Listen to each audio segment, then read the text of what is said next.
Florent Kempfer, directeur adjoint d'un centre de formation.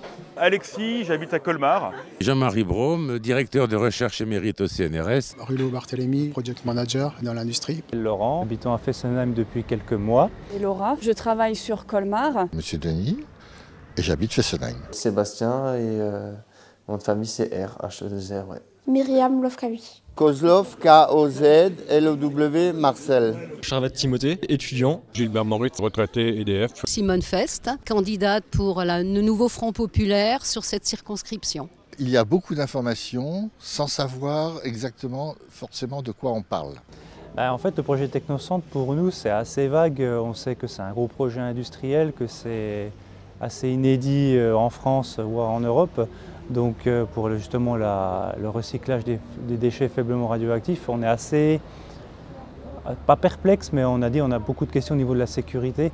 Il y avait une loi qui interdisait que tous les déchets radioactifs soient mis dans le secteur public. C'est la première fois qu'on pense à cette solution. Je sais que déjà les Suédois sont en train d'utiliser ce procédé.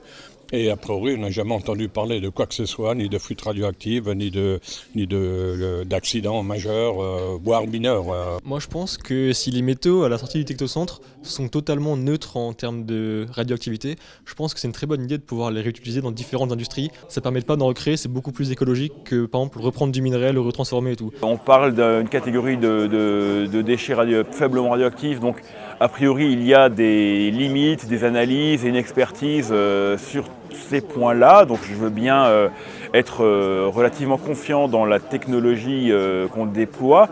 Après, je pense qu'effectivement, il sera important d'en donner des détails dans le débat public afin qu'on sache un peu plus quelles sont justement ces méthodes, ces limites qu'on s'impose et les méthodes de retraitement. J'ai été interpellé par la question de l'échantillonnage. Je pense que c'est peut-être ce qui permettra de répondre ou non à la question de la dangerosité finalement de la réutilisation des produits. Après, je me pose plus des questions sur ce qu'on fait rentrer à l'usine, comment on s'y prend pour le travailler, qu'est-ce qu'on en ressort, et les déchets donc, de cette usine de recyclage, car il doit bien y en avoir. Donc si on arrive à extraire une partie des éléments radioactifs, qu'est-ce qu'on en fait? Maintenant, on voudrait des garanties sur la sécurité, ça c'est sûr.